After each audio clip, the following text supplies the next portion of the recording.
All aboard! Ladies and gentlemen, boys and girls, football fans of all ages, I am Beast Mike, and you've now arrived at my train of thought. Yes, it is time for the power rankings. And since baseball season has finished, we can all agree that it was a fun year for a lot of teams and a devastating year for some other ones. Let's honor 4 of them by having them represent each tier. Let's get to business with the Chicago White Sox Zombie tier. You had to know they were going to be the team featured on this tier. Anyway, let's get to the White Sox Zombie tier. New Orleans, a proper punishment. Yeah, the Saints kind of had this coming and kind of deserved this after a humiliating last 2 months. Yeah, they came through as the hottest offense of the season through 2 weeks. They almost hung 50 points in both the 2 games in question to start the year, and they have literally not won since. Yes, they've had injuries to Derek Carr and Chris Olave and a bunch of other guys on their defense. They've now traded Marshall Lattimore away, and the Saints are nowhere near the team that we all thought they were through the first 2 weeks of the year. And to be honest, I think the Saints need to bottom out. I've been asking for them to pick a lane. Either contend or be really, really bad and just flatline and mega tank. They're doing the latter. This is healthy, New Orleans. You need to do this. Cleveland, pre-LASIK Jameis. That's what we're seeing right now, or at least that's what we saw last week against the Chargers. He was a disaster. All the innos and the lack of pocket presence and the sacks that he took, it was the Jameis Winston that made Tampa Bay move off of him and move towards Tom Brady. Though a lot of teams would have done that. It was the Jameis Winston that threw the 30 for 30, the 30 innos, the 30 tutties. He threw a lot more of the former in the game against the Chargers, and because of it, the Browns had no shot. That's another team that probably needs to bottom out, and I'm a little surprised Cleveland didn't saw off more pieces, to be honest. Not named Amari Cooper. They kind of freed him and let him go to the Bills. Las Vegas, no defensive changes? So the offensive brass, in terms of coordinators, offensive people involved with trying to make that offense go, were let go after Joe Burrow put up 5 tutties against the Raider defense. Yet the defensive play calling wasn't changed, or the coordinators were none of that changed. I'm actually kind of surprised and disappointed. And in general, I'm disappointed in Antonio Pierce. I thought Pierce was going to make some strides and move forward, but the Raiders have gone very, very backward in this season and have looked really bad in situations where it looked like, okay, they're going to obviously be good. This is really getting concerning. And the Raiders being able to get a quarterback is very well in play. But which one will they be able to pick? Jacksonville, not comedians. Doug Peterson, Trevor Lawrence, you were 1 touchdown away from doing the funniest thing ever. And it looked like you were on your way to doing it as the Eagles were getting way too risky with going for 2 over and over again and failing and making unnecessary risks and failing. And then the Jake Elliott missed field goal gave you a short field to make something happen, and you were succeeding until Trevor Lawrence got too cocky, or he made 1 too many bad decisions, and suddenly you're not doing the funniest thing ever. It is quite unfortunate to see that, and Jacksonville's season is spiraling out of control. I don't know what you do aside from take the best defensive player available, because that defense needs all the help it can get at this point. Especially in the secondary. Just take Will Johnson and keep it pushing if you can. Carolina, not the worst? Believe it or not, no, they may not be. And they have not looked like it at points this season. By association, sure, I put them at 32, and they didn't do anything to be worthy of being moved up until last week, where they beat the Saints. And it is now very well on the board that the Panthers finished 3rd in the NFC South as opposed to 4th, which may or may not be good going forward, but at the very least, some hope or confidence is going to Charlotte. And Bryce Young didn't look completely lost or completely terrible in this last game, which in itself is a win. Not to mention the fact now that they have 2 on their ledger. New York Giants, 672 days. A lot can be done in this time period. The Chiefs have won 2 rings in this particular time period. The Boston Celtics won an NBA championship. The Dodgers have a non-bubble ring. More on them later. But the Florida Panthers almost got reverse swept and still won a cup in this time period. Lots of things have happened in 672 days. One thing that didn't, Daniel Jones didn't throw a touchdown pass at home. He has finally gotten off that schneid. Sure, the Giants didn't win, but the Giants probably need the thing, so this is fine. But Daniel Jones actually throwing a touchdown pass at home. Now that's something new that we have not seen and may not have been on too many bingo cards for 2024. New England, there's promise here. Drake May looks like he can be that guy. They need to get that guy almost an entirely new roster, not named Devon Gottschall and Christian Gonzalez, but they might have that guy in terms of a quarterback. He's creative in the pocket. He's not shook from the pressure. He looks kind of sort of capable of getting it done. He just needs weaponry around him. In time, that will come. The Patriots will have plenty of money to spend in short order, and they're going to have a very high draft pick to get him the best possible skill guy they possibly can. And they should. But there's hope here. They may win 4 games. They'll go 4-13 probably, but at the very least, you could do something with the blank canvas that you have, because Drake May looks like he's promising. In Tennessee, Honolulu vaccine.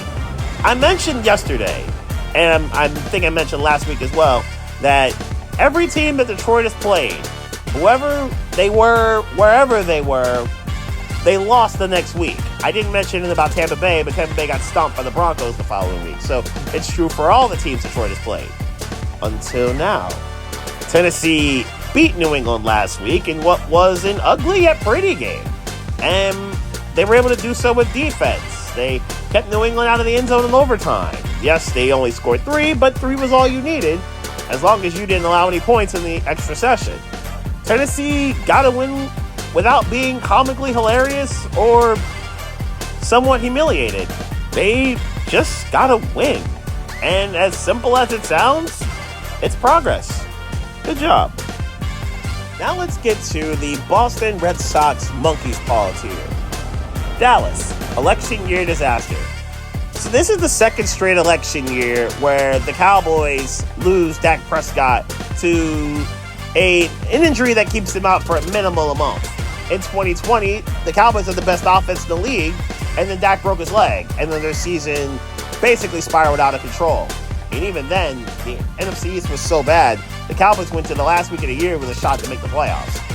And then this year, the Cowboys season already started to spiral out of control with the injuries to DeMarcus Lawrence and Micah Parsons, a minimal run game, and other than CeeDee Lamb, no real targets on the offensive side.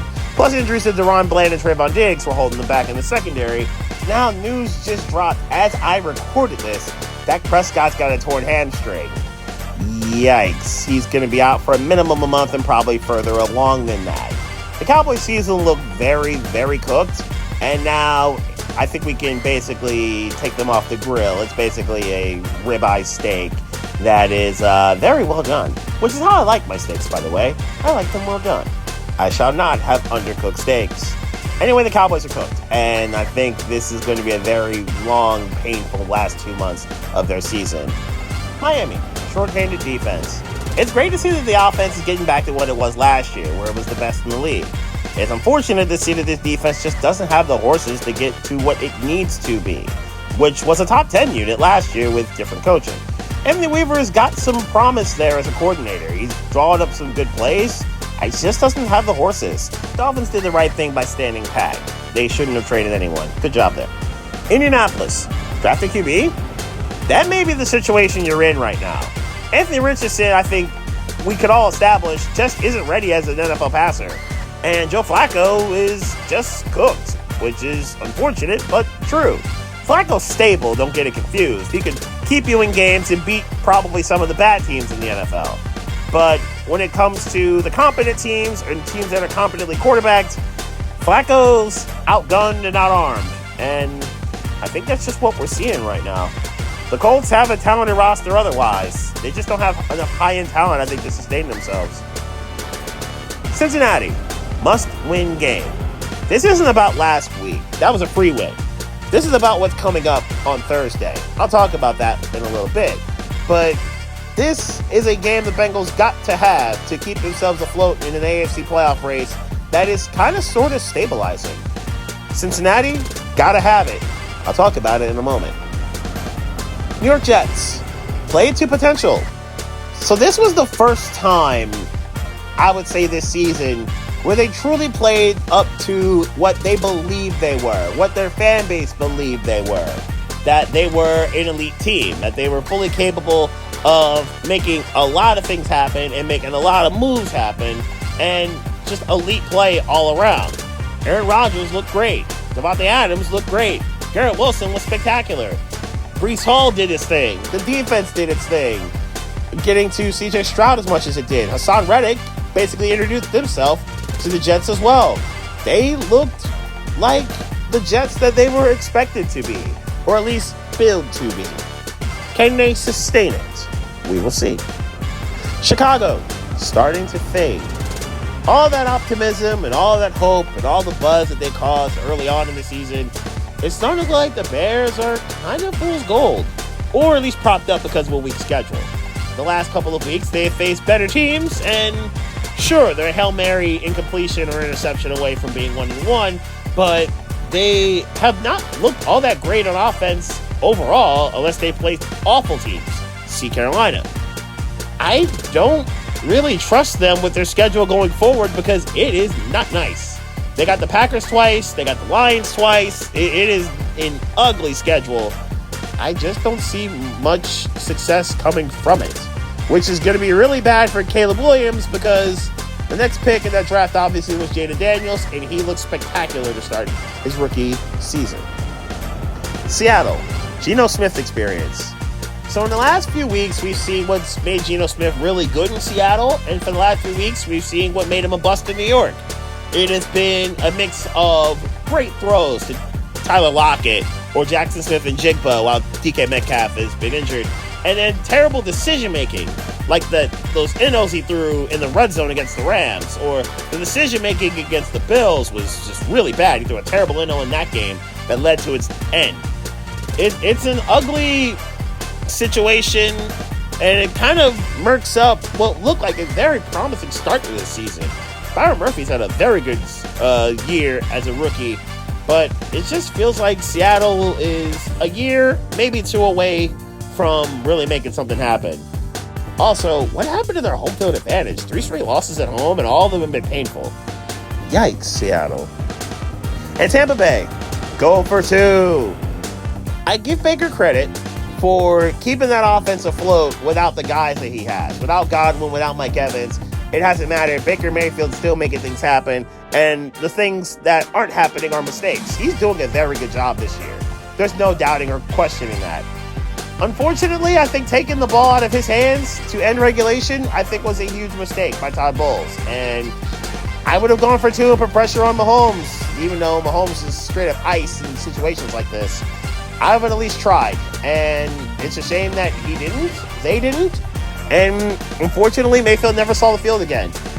It kind of stings. This loss is kind of going to hurt because the more time goes on, the more ground they lose to the Falcons. They're hoping for a wild card spot, but fortunately, the schedule incredibly lightens up after this week. Sure, they got the Niners, and then they got 3 division games against the Saints and Panthers. The Giants are as well on this schedule. This is an incredibly manageable schedule for Tampa Bay so that Baker and company could dice up their odds. Tampa's in good shape here. They just kind of gave away an opportunity to beat the defending champions. Let's get to the San Diego Padres playoff tier. Let's start with a team in another city in California. San Francisco, real or reputation? So the Niners have, over the last few years, earned a rep of being the most complete team in the league, the best team in the league going into this year in terms of their talent, and perfectly balanced as all things should be for the most part. Yet they have looked anything but that for a good amount of this year. Sure, they've had a lot of injuries and they've had a lot of things go wrong, but the Niners have some time to kind of get themselves right. And They're going to have to start doing that right now because their division is very serious and they have 2 losses already in it. And the conference opportunity in terms of getting a higher seed also diminishing by the day. What will the Niners do? Will they live up to their reputation? Are they a genuinely real team? Or are they just living off of their reputation, and is their season going to go even further south? Denver, not ready yet. Yeah, they did not pass the test against Baltimore, the test of legitimacy. Sure, they do have a legit win. They beat Tampa Bay on the road. That was incredibly impressive, and a healthy Bucs team at that. But they ran into a real team in the Ravens, and they were basically bug meat windshield. It was an ugly experience for the Broncos. Bo Nix will learn, and I think Bo Nix will improve off of this. I think he'll get better off of this, but this was just a brutal day for the Broncos. There will be better ones ahead. Will one of them be Sunday? A lot of people would argue no, but they've done this before. LA Chargers, playoff caliber. You got a real defense, you got a real run game, you got a real quarterback in Herbert. I wonder about your receivers. I think you missed the boat on trading for one. But I do think the Chargers can absolutely make the playoffs currently constituted. Just avoid the chargering, and I genuinely think they're going to be okay. Arizona, take them seriously. I was so tempted before this season began to pick them to go to the playoffs, to pick them to be the 7th seed in the NFC, because I liked the fight that they had last year, and now you're getting Kyler Murray for a full year, plus you're getting Marvin Harrison Jr. as a number 1 receiver. I was so tempted. I just didn't believe in the defense. And no matter what the defensive struggles look like and may seem, Arizona is earning trust and earning respect. And the Cardinals are still showing that same fight, yet that defense is showing up and looking impressive. Keep this going, Arizona. Not only could you get to the playoffs, you can even win the West. Nothing's out of play here because they've already beaten the Niners on the road and they've already blown out the Rams. Nothing's out of play for the Cardinals in terms of getting to the postseason. Philadelphia, winning despite Sirianni. And to be honest, he's the only reason why the Eagles are not in a higher tier.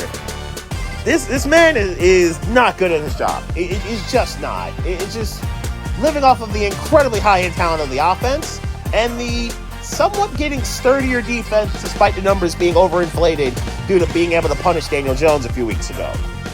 The decision-making of Sirianni is going to get him in trouble against the better teams. And I think that's my real problem with this Eagles team as currently constituted. They're getting bailed out by great talent and pretty solid defensive efforts when you need them the most.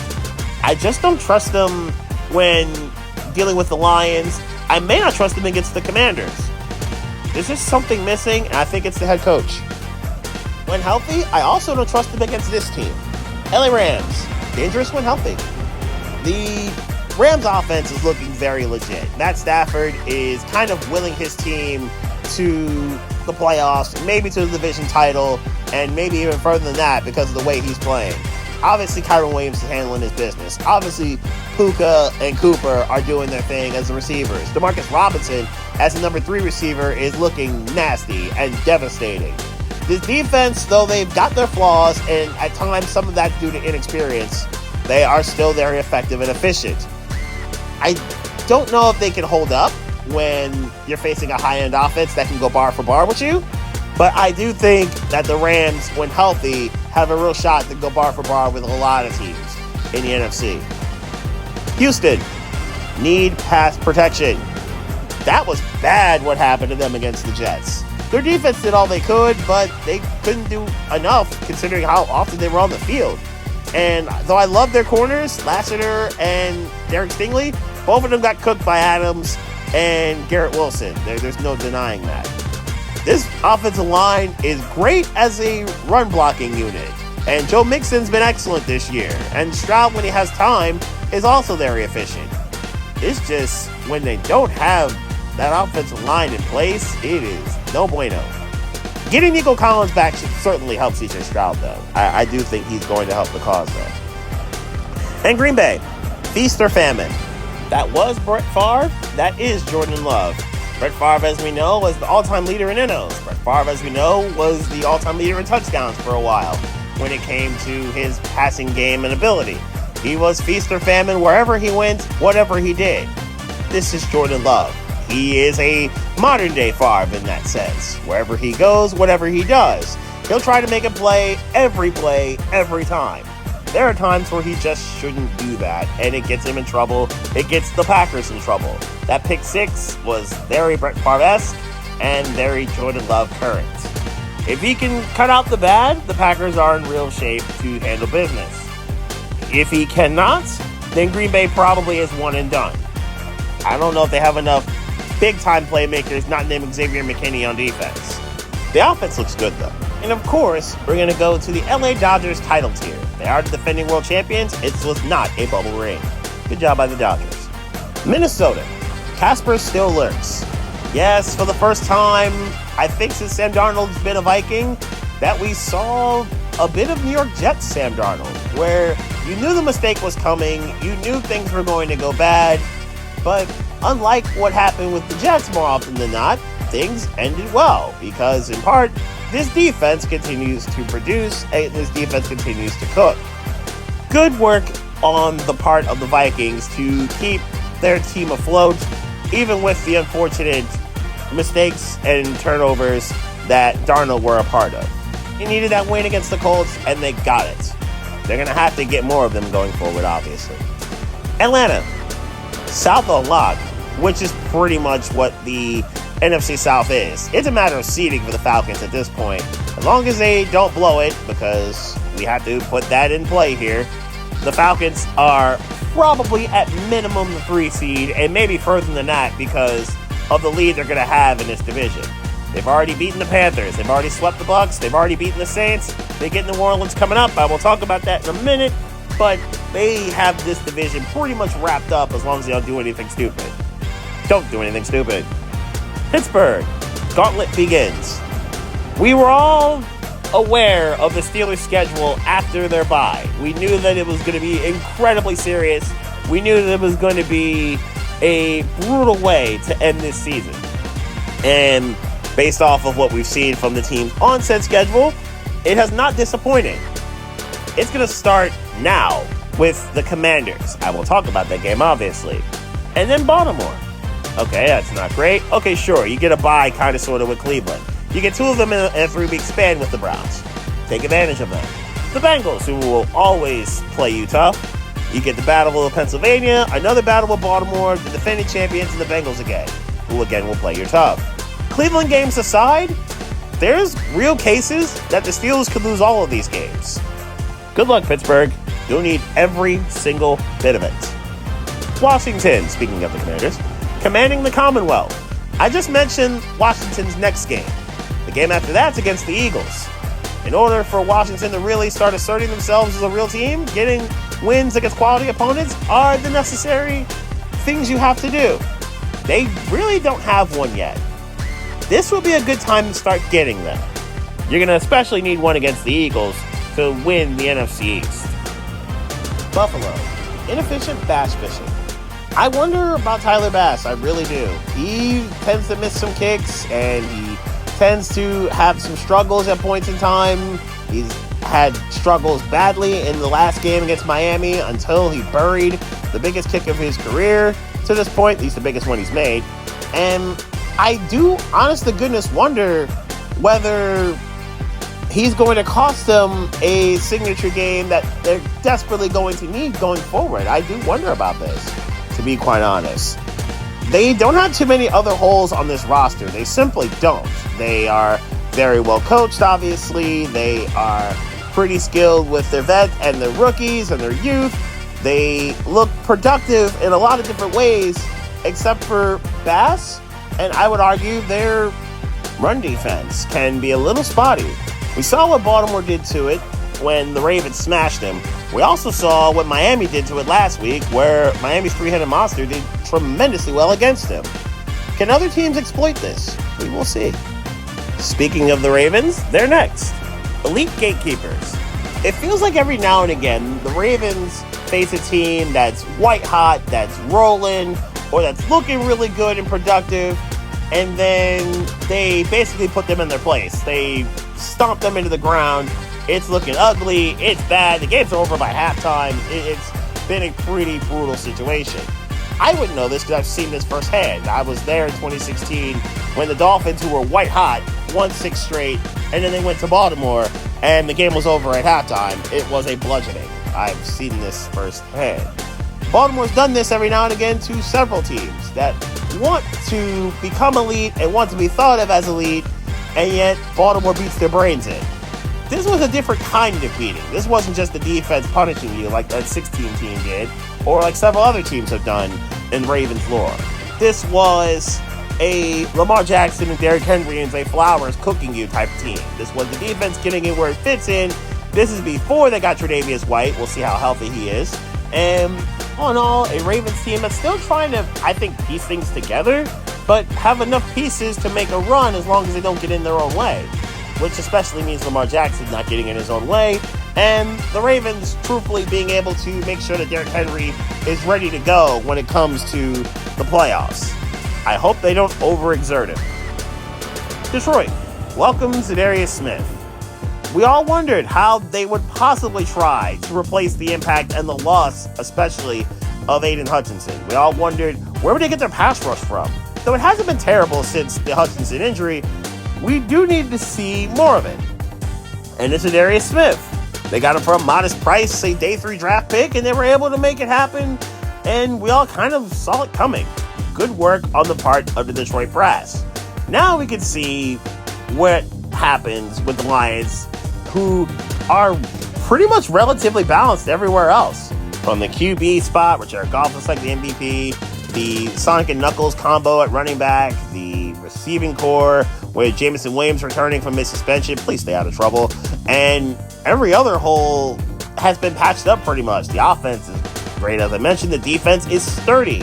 Not great, but sturdy, then maybe that's all you need here. That's all the Lions may need, because the weather doesn't stop them, and their home field advantage obviously helps them. That's all they really needed was pass rush. If they can get to the QB more effectively, they will be perfectly fine. And Kansas City, survive in advance. That just looks like what they are at this point. They aren't overly dominant. They aren't overly impressive to the casual eye. They're just capable of getting wins however they can possibly get wins. Sometimes they have to grit one out and grit their teeth to get the W's. Sometimes they can do some things flashy on offense or defense, but it's just not their DNA. Their DNA is just do what you need to do to get the W. And they do it well, better than everyone else in the NFL right now. And let's get to the games of interest. The zombie tier games, Giants and Panthers, which we all thought would be the battle of who the worst team in the NFC actually is. And in truth, it might not be either of these teams. So who's got the silver medal at this point in time? Time is also very key in this matter, because this game is going to start at 9:30 in the morning. NFL Network's got it. This game's going to be in Munich. Oh, they're going to be treated to a game of our times. Maybe not the greatest game of all time. And then the Falcons Saints. I've already talked about, to some degree, how the NFC South is pretty much over. This rivalry is always interesting, no matter if one team is good or one team is bad, or they both suck, or they're both good. It seems this rivalry's always been this. But in this case, it's effectively Atlanta basically shoveling more dirt onto the Saints and their grave, and then being able to laugh at them as they continue to do it. That seems like that's the case here when it comes to the Falcons-Saints game. Maybe I've been surprised. I've been surprised before. Maybe the Saints can steal a game that they have no business winning, or the Falcons can falcon. But this feels like another attempt for Atlanta to humiliate their rivals to the West. Let's get to the Monkey's Paw game. Speaking of humiliating your rivals to the West, Eagles-Cowboys. And this game is not a Sunday night game, as we've seen for so many years. Normally, this is the part where I would say Dak Prescott's owned the Eagles, and especially done it in Texas. This isn't one of those, because Dak's not in this game, and Cooper Rush will be. Though, sure, are the Eagles fully capable of losing this game? 100% they are, because of their coaching. But I don't trust Cooper Rush at all, and I don't think anyone does, really, and they don't have a run game to help take pressure off of him. Well, perhaps this is more of the East Coast team shoveling dirt onto the West Coast team. Not great for the Cowboys. And then a gotta-have-it game tomorrow night, and I'm very much looking forward to it. It's Ravens and Bengals, and Joe Burrow versus Lamar Jackson, round 2 this season. As we saw in round 1 a couple of weeks ago, it was an outstanding game where Burrow and Jackson went bar for bar against each other. Lamar made incredible plays to get the ball to Isaiah Likely and score touchdowns. Joe Burrow made incredible plays to get the ball to Jamar Chase and T. Higgins. Higgins might not play tomorrow night, and that's vital. Can Mike Gesicki step up and be the next wide receiver, kind of sort of 1.5, if you will, considering that's kind of what he is and what he's always been. The Bengals also making that move for Khalil Herbert is a very nice get in terms of the trade, considering Zach Moss got hurt. I like that decision. I think that's good. It may be too early for Trey White to make a super impact, I would say, tomorrow night, but the mini bye and the game after that, I think is where Trey White can really do damage for Baltimore. This is a big-time game that Cincinnati absolutely has to have. And if they don't get it, I'd be very concerned about their playoff chances. Let's get to the playoff tier and the Jets and Cardinals. A game that, well, let's face it, the Cardinals could use to continue to advance in the NFC West. And knowing full well how important every game from here on in for Arizona is going to be. And for the Jets, they can't afford too many more losses, to be honest. They just don't have enough room to spare. They really don't. There's a few teams in the AFC who are talented enough to make the playoffs and make a run that just don't have any outs left. The Jets are one of them. Marvin Harrison, Sauce Gardner. That is a matchup I need to see. Can the Cardinals also run the ball on the Jets? They've been susceptible to it from time to time, New York has. Can James Conner and company make them even more so? This is going to be a really good game. And Aaron Rodgers, can he keep stacking wins and remain at the level that he was at last week? Looking forward to seeing that. I mentioned Chiefs-Broncos here. We saw last year that Mahomes played a disastrous regular season game, and maybe the worst regular season game of his career, and Denver beat them by 2 scores. It was very impressive by the Bronco defense. Is Denver capable of doing that again? Unfortunately for the Broncos, they don't have Justin Simmons. They could use him at a time like this because he has a very good habit of getting in-os off Pat Mahomes. So much so that he's already done that this season when he played for the Falcons. Can the defense of the Broncos keep Denver in this game? Something I'm most looking forward to seeing. And what kind of blitz packaging will Steve Spagnuolo have for Bo Nix? Welcome to the show, Bo. And now let's get to the title tier games. These are 2 excellent main events. We have Lions-Texans, Sunday Night Football. This is going to be a really entertaining and exciting matchup with 2 of the, I would say, 9 to 10 best teams in the NFL. At least in terms of their roster construction and their talent. In terms of my tier list, these are 2 of the 10 best teams in the NFL. Anyway, Stroud and Goff, and we're talking Sonic and Knuckles and Joe Mixon, and we're talking Dalton Schultz and Sam Laporta, and we're talking the really good Detroit receiving crew and the Houston receiving crew that should get Nico Collins back with Tank Dell. I am very much looking forward to seeing this. And then the defenses. Can the Texans front get home and cause enough pressure to rattle Jared Goff against excellent offensive line? And like I said earlier when I talked about Houston, can Houston's offensive line keep the Lions pass rush away? This is going to be a really fun game to watch and a really good litmus test for both teams. And of course, there's the Steelers and the Commanders. Now, normally when the Steelers have road games, I fully expect their fans to show up. They've done so in many other places and environments, and though I expect them to show up in this game in DC, or Landover, Maryland, I do wonder how will the Commander fans take this? Will the Commander fans show up to kind of keep Pittsburgh out of their building? I do wonder, I think more importantly in terms of actual game-wise, how will Jaden Daniels do against this crazy, relentless pass rush that has TJ Watt and Alex Highsmith already, and then Pittsburgh goes out and adds Preston Smith from the Packers, who, though he's not what he used to be, he is still a very productive pass rusher and can get home from the interior spot. Already in a 3-4 defense, he's already used to it, and I think Preston Smith can get busy with Watt and Highsmith on the field where you know he's not going to get double-teamed. Also, Russell Wilson has a new receiver to throw to. And then Mike Williams, who we all knew his time with the Jets was effectively over after the interception that ended the Bills game. We kind of knew this was inevitable for him to go. And instead, he goes to Pittsburgh. Mike Williams paired with George Pickens, I dig it. Pat Freiermuth and obviously those two running backs who can get busy. This suddenly potent Steelers offense can cause problems and can cause havoc for a lot of teams. The Commanders' defense isn't particularly great, but I do love the Marshawn Lattimore move. Lattimore versus Pickens, if Lattimore's up to speed enough, I think it's going to be incredibly entertaining. And for that matter, Lattimore versus Mike Williams could also be incredibly entertaining. I'm looking forward to this game. This is going to be a really entertaining one. So that's this week's Power Rankings as we reach the final stop of this train of thought. There were a lot of pretty good games. This is a pretty good week number 10 in terms of the NFL slate. Speaking of which, I got to pick these games. I got to see who's going to take care of business here. And I'm going to do this on the Sports Lounge page, as we all know. Look on the Facebook Sports Lounge page for all of my picks and all of my thoughts on each game. Obviously, for Joe Burrow versus Lamar Jackson, for Ravens versus Bengals, you will be the first stop of my next train of thought.